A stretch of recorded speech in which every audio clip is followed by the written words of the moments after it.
7월 7일 화요일 아침입니다. 어제 밤에는 처음으로 방사선을 맞고 너무나 피곤해서 완전히 골아떨어졌습니다. 숙면을 했어요. 오늘 두 번째 또 방사선을 맞으러 나중에 가야 합니다. 오늘의 말씀은 항상 기뻐하라. 쉬지 말고 기도하라. 범사에 감사하라.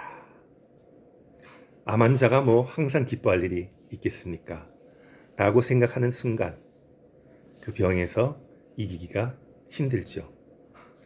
제 옆에 어제 새로 만난 우리 폐암 같은 환자분은 겉으로 보기에는 굉장히 힘있고 긍정적이고 파워있게 생활하는 것 같은데 이분도 순간순간 낙담이 너무 많이 왔나 봐요.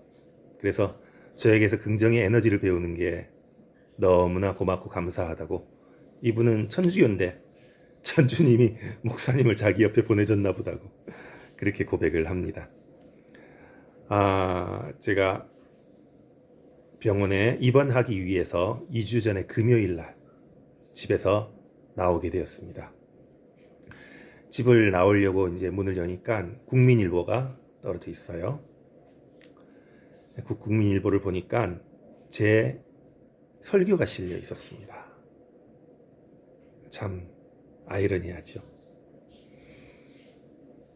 국민일보에 제 설교가 실렸으면 그래도 메이저 종교 신문에서 그래도 글 좀 쓰는 사람으로 알려지고 조금씩 제 자리를 잡아갈 수 있는 그런 순간이기도 해서 기쁨의 순간이어야 하는데, 현실은 암 수술하러 이제 병원으로 가야 되는 슬픔의 순간인 것이죠.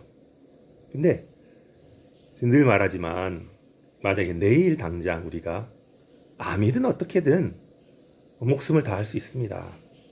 1년 후에 다할 수도 있고 10년 후에 다할 수도 있고, 만약에 우리가 한 달 후에 우리가 하늘나라로 가야 된다, 만약 이런 초청을 받으면 어떻게 해야 할까요? 내일 죽을 목숨 때문에 두려워하고 한 달 죽을 목숨 때문에 두려워해서 공포감에 있은들 무슨 소용이 있겠습니까? 오늘 하루를, 나에게 맡겨진 이 시간을 더욱더 소중하게 귀하게 여기며 사랑하는 사람들과 사랑을 나누고 사는 것, 그것이 바로 오늘 해야 할 일입니다.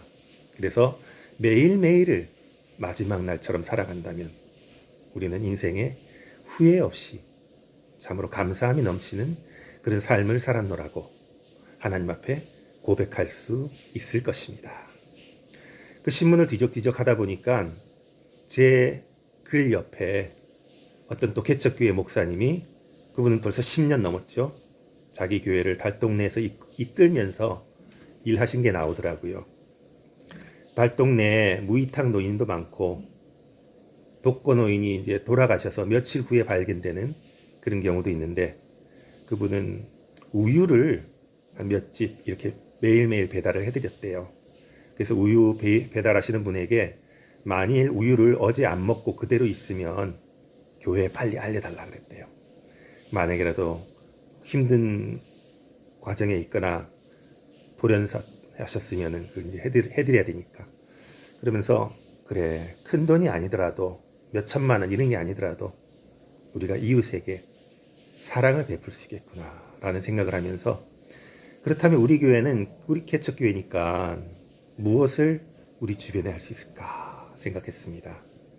그러다가 그 암 수술하러 입원하러 오는 그 아침에, 안녕하세요. 그대를 봤어요. 쉬고 계시면. 네, 감사합니다. 그 아침에 그런 생각을 했어요.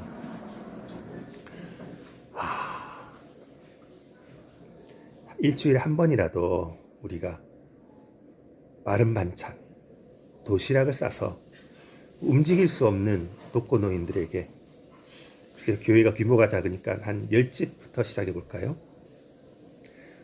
독거노인에게 그 음식을 제공하는, 반찬을 제공하는 일을 한번 해보면 어떨까 하는 그런 생각을 했습니다.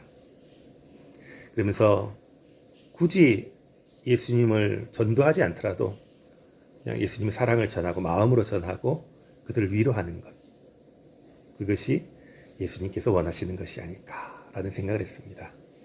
9월 달부터 이제 제가 2달은 허리 때문에 누워 있어야 돼요. 움직이질 못합니다. 뭐 병원에서는 대소변도 그냥 침대에서 받아내라고 하고 있는데 그건 어떻게 될지 모르겠지만 9월 정도면 회복하지 않을까 생각합니다. 기도로 준비하고 동사무소의 대상을 알아봐서 9월부터 그 독거노인 돕는 일을 시작하고 싶어요. 항상 기뻐하라. 쉬지 말고 기도하라. 범사에 감사하라.